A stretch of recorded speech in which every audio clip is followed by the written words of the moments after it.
मावथि लोगो सानैया माने फासिनि अर्डार जाना दङ बेनिफ्राय साब्रैया लाइफ सेन्टेन्स जाना दङ बर' बायदि बा कार्बि बायदि फिसा फिसा हारिजों बिसोरो एकर्ड खालामदों एकर्डआथ' ओरैनोथ' जों मिन्थिनायाव मोनसे हादर आरो मोनसे हादरजोंसो एकर्ड जायो किन्तु एफा जों बायदि फिसा फिसा हारिजोंबाबो भारत सरकारा एकर्ड खालामबाय बा खालामनो गोनां जानाया बेयो बर'फोरनिनो देरहानाय बा कार्बि हारिनिनो देरहानाय होननानै आं सानो आरो दा इउनाइटेड फराम अफ एक्स एनडिबिआ बिसायख'थियाव बाहागो लागोन बे क्लियार दैमारि सारखौहाय जों उदां खालामनो जोबोद नाजागासिनो दङ हिमन्त बिश्व शर्मा बिथांजों जों सावरायदों बे सावरायनायाव जोंनि जेसेबां हार्डकोर हिसाबै रिहेबिलिटेसन मोननो गोनां दङ जोंनि सरकारनिफ्राय जोङो मानगोनां आसामनि आथिखालनि chief minister doctor Himanta Biswa Sharma सारजों सावरायनानै बिथांखौ लासै लासैनो बिथांनि केसखौ गुरै खालामलांनो काजलगावआव थानाय बड'लेण्ड गेस्ट हाउसआव बिथांखौ दोनफैनो थाखाय जों जोबोद नाजादोंमोन गुबुनफोरबायदिनो थांनानै थानायनि मोन्थाय दं 20% एबा मेजरिटिनि खोथा गैया गुबुनारियाबो बेखौ माने हेंथा होनो नागिरो 7 जन मिसिं अबस्थायाव माने गोमानानै दङ जोंनि भुटाननिफ्राय साथाम हाब्रां फजौखां आरो इरागदाव बिथांमोना साथामा भुटानाव मिसिं जानानै दङ बाखि साब्रै डिमापुराव दिदेरासा उदला ओमफ्राय जोखोब आरो डाब्लिउ अनसुला गासै 7 जन बेखौ मा अबस्थायाव दङबा दङ गैयाबा गैला बेखौ जोंनो क्लियार होनांगौ तथ्यखौ जोंनो क्लियार होनांगौ होननानै जों दाबि खालामदों आरो बे 7 जन जोंनि लिडारफोर गोमाना थानाय बिथांमोननि लिस्टखौबो जों मानगोनां chief minister doctor Himanta Biswa शर्मानि आखायाव जों गथायदों गुबुनफोरबायदिनो थांनानै थानायनि मोन्थाय दं जोंनि सरकारनिफ्राय जोङो मानगोनां आसामनि आथिखालनि chief minister doctor Himanta Biswa Sharma सारजों सावरायनानै बिथांखौ लासै लासैनो बिथांनि केसखौ गुरै खालामलांनो काजलगावआव थानाय बड'लेण्ड गेस्ट हाउसआव बिथांखौ दोनफैनो थाखाय जों जोबोद नाजादोंमोन किन्तु माखासे सुबुंफोरा बेखौ बुजिनो हायाखैमोन जुदि बिथाङा जेलनिफ्राय फैनानै काजलगावनि बड'लेण्ड गेस्ट हाउसआव थाफैनायमोनबा गोबां गावनि मावफारिया लोगोफोरखौ लोगो हमबाय थानो हागौमोन गावनि न'खरनि बाय बाहागिफोरखौ लोगो हमबाय थानो हागौमोन दा हयथ' जोंबो बिथांखौ लोगो हमबाय थानो हागौमोन बर'नि ओंख्रि बर'नि ओंखाम बेखौ जानो हागौमोन बिथाङा बेयावनो थानानै गावनि न' बायदि आरामसे थानो हागौमोन बेयाव खुनु माने जोबथेसालिनि बाव परिबेस गैयामोन बे गोनांथार एक्जिकिउटिभ मिटिं जथुमनाय जादों बे जथुमनायाव थांनाय समफ्राव जोंनि जायफोर खामानिखौ जों मावबोदों बेखौ जों रिपर्ट हिसाबै होबाय दाखालि 20 तारिख खालि जे भुटाननिफ्राय गबोनाय साद जोंनि आंगो मावथि बिथांमोना गबोदों आरो थांनाय 21 तारिख जों आसामनि चिफ मिनिस्टार मानगोनां डक्टर हिमन्त बिश्व शर्मा बिथांजों आसाम सरकारजों जों सावरायदों आरो मैयाबो जों सावरायदों बे साननैसोनि जिथु डेभेलपमेन्ट बे डेभेलपमेन्टखौ जोंनि आफादनि गासै जिल्ला लेभेलनि मावथि बिथांमोननिसिम जों रिपर्ट हिसाबै जों फोरमायदों बेजों लोगोसे जोंनि आफादखौ आरो साबसिन हामसिनै मोजाङै रान खालामनो थाखाय स्मुथलि रान खालामनो थाखाय जों आफादखौ रिसाफल खालामनानै लादों बेहाय जों जेनेरेल सेक्रेटारि हिसाबै रजराज बसुमतारी बिथांखौ रजराज बसुमतारी रिमुनलां बिथांखौ जों जेनेरेल सेक्रेटारि बिबानखौ होनाय जादों बेनिफ्राय एसिस्टेन्ट जेनेरेल सेक्रेटारि जों जगदीश ब्रह्म बिथांखौ होनाय जादों बेनिफ्राय फाइनेन्स सेक्रेटारि सन्जित बसुमतारी बिथांखौ रां भान्डारि सेन्ट्रेल कमिटि रां भान्डारि बिबानखौ बिथांनिसिम गथायनाय जादों बेनिफ्राय स्पक्स पार्सन हिसाबै जों बानस दैमारि बिथांखौ जों बे बिबानखौ होनाय जादों बेजों लोगोसे जोंनि आगुनि जेनेरेल सेक्रेटारि बिथां मानगोनां दिलरन्जन नार्जारी बिथांखौ जों एग्जिकिउटिव मेम्बार हिसाबै जों लाखिनाय जादों बेखिनिखौ जों दिनै रिसाफल खालामनानै जोंनि आफादखौ इउनाइटेड फराम अफ एक्स एनडिबि आफादखौ स्मुथलि रान खालामनो थाखाय जों बेखिनिखौ दिनै एग्जिकिउटिभ मिटिंआव रिजोल्युसन पास खालामनानै बेखौ जों थांखि हिसाबै जों इउनिमासलि बेखौ लानाय जाबाय जों दाख्लैबावै 21 तारिख खालि जों आसामनि गिबि मन्त्रि डक्टर हिमन्त बिश्व शर्मा बिथांजों जों सावरायदों बे सावरायनायाव जोंनि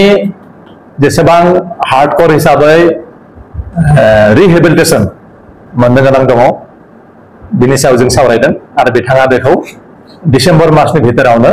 जेसेबांखिनि आद्रा थानाय हार्डकोरनि रिहेबिलिटेसन बेखौ होजोबनायनि खोथाखौ बुंदों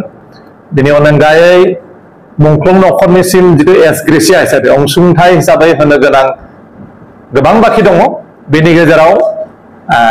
620 बेखौ थाबैनो होनाय जागोन होनना बुंदों बिथाङा खोथा होदों बाखि केस जितुनिखि एनआइ केस दङ एनआइ केसआव जोंनि थान्दै जोंनि मावथि लोगो सानैया माने फासिनि अर्डार जाना दङ बेनिफ्राय साब्रैया लाइफ सेन्टेन्स जानानै दङ बाखि 50 जन माने 50 जन माने आन्डार ट्रायल सोलिबाय थादों बेखौ एनआइ निफ्राय माने सेन्ट्रेल जुडिसियारि सिस्टेमनिफ्राय लाबोनानै जोंनि स्टेट गभर्नमेन्टनि जुडिसियारि सिस्टेमनि आन्दाराव लाबोनानै बिथांमोनखौ बे केसनिफ्राय बोरै बारग'होनो हागोन बेखौ बे माबाखौ लाबोनानै बिथाङा जोंनि मानगोनां चिफ मिनिस्टार बिथाङा बुंदों जे जोंनि स्टेटनि आन्दाराव लाबोनानै बेखौ बिसार बेबस्थायाव जों लाबोगोन लाबोनानै बोरै हायो जों केसनिफ्राय मुक्ति खालामनो हायो बेखौ जों नाजागोन होननानै बिथाङा जोंखौ खोथा होदों मथा मथि जों 100% माने साक्सेस माने खुबै फलप्रसु होनना बुङो बेखौ जों माने मोननो हादों माने पजिटिभ 100% पजिटिभ होनना बुंनांगोन आरोखि भुटान एटेक समावहाय जेब्ला एनडिएफबिनि मस्ट सिनियर लिडार साथाम एनडिएफबिनिसिमबो गोमानानै दं बेनि सायाव दिनैसिमबो जोंनि टटेल दिनैसिम भुटान एटेकनि एसे सिगां 7 जन मिसिं अबस्थायाव माने गोमानानै दङ जोंनि भुटाननिफ्राय साथाम हाब्रां फजौखां आरो इरागदाव बिथांमोना साथामा भुटानाव मिसिं जानानै दङ बाखि साब्रै डिमापुराव दिदेरासा उदला ओमफ्राय जोखोब आरो डाब्लिउ अनसुला गासै 7 जन बेखौ मा अबस्थायाव दङबा दङ गैयाबा गैला बेखौ जोंनो क्लियार होनांगौ तथ्यखौ जोंनो क्लियार होनांगौ होननानै जों दाबि खालामदों आरो बे 7 जन जोंनि लिडारफोर गोमाना थानाय बिथांमोननि लिस्टखौबो जों मानगोनां chief minister doctor Himanta Biswa शर्मानि आखायाव जों गथायदों इउनाइटेड फराम अफ एक्स एनडिएफबिआ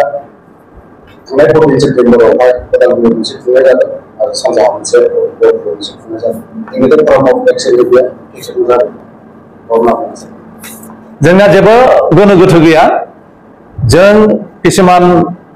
हान्था मेलानि असुबिदा फाइनान्सियेल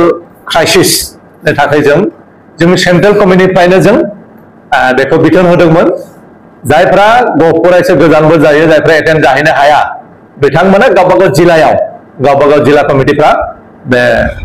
माने मुंख्लं सानखौ खुंनो हागोन बे हिसाबै जोंनिया कार्बि आंलं गवालपारा बिथिं गुवाहाटी सिटी कमिटि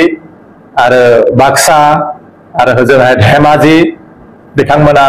जिल्ला आफादफोरा गावबागाव जिल्लायाव बेखौ खालामदों आरो उदालगुरियाव जिथुनाखि खालामदों बियो मुंख्लं बांबुरगोरा फाउन्डेसन होननाय मोनसे फाउन्डेसन दङ बे फाउन्डेसना अर्गानाइज खालामदों आरो बेयाव बिटिसिनि माबायाव थानाय खुंथायाव थानाय बिपिपिएलनि मानगोनां बिथांमोना इएम डेपुटी चिफ आरो गोबां माने MLA आरो लकेल गुबुन हारिनिबो माने APPL नि मावथि बिथांमोना बेयाव बाहागो लादों दा मुंख्लंआ जोंनि बिर जोहोलावफोरखौ सुंग्रिनाया फुजिनाया जोंनि मोनसे बे मोनसे रेसपन्सिबिलिटी जों बेखौ खालामथारनांगोन गतिके जाय जेरै गोसो बेखौ खालामनायाव गावबा गाव गोसो बायदि जोंनि बिर जोहोलावफोरखौ जायफ्रा बर' माहारिनि माने उदांस्रिनि थाखाय बर' माहारिनि थामोनथानि थाखाय रैखाथिनि थाखाय जिउ बावलांबाय सुप्रिम सेक्रिफाइस खालामबाय बिथांमोनखौ माहारि हिसाबैनो सिबिनाय खुलुमनाय सुंग्रिनायाव रावहाबो जेबो बेहाय बादा बा दिमत जेबो थानाङा बेखौ जों फोथायो बिथांमोनखौ भुटाना जिहेतु आलादा मोनसे सभरेन कान्ट्रि बे कान्ट्रिया मोनसे कान्ट्रिनि जिहेतु पिपल बिसोर बे हादरनि इन्डियानि सिटिजेन बे हिसाबै जितुनिखि सिस्टेम दङ से सिस्टेम मथे भुटान गभर्नमेन्टआ इन्डिया गभर्नमेन्टखौ गथायदों इन्डिया गभर्नमेन्टआ बिसोरखौ रिसिभ खालामनानै दस्तुर मत बिथांमोनखौ मोजाङै मोजां सिकिउरिटि होनानै न'आव दोनहैदों दिनै बिथांमोना न'आव आलो गोजोनै गावबागाव फेमिलिजों दङ आरो जों बिथांमोनखौ लोगो हमदों आरो जों रिसिभ खालामनानै लादों न'आवबो जों खबर सुलाद लाहैदों फैगौ बिसायख'थियाव जों इउनाइटेड फराम अफ एक्स एनडिबिआ बिसायख'थियाव बाहागो लागोन बे क्लियार दा जों बबे पार्टिनि माबायाव जों आन्दाराव बबे पार्टिनि बेनाराव जों बिटिसि इलेक्शनाव बाहागो लागोन बेखौ दाबो माने क्लियार जायाखै किन्तु इलेक्शनाव बाहागो लानाया बे 100% खाथां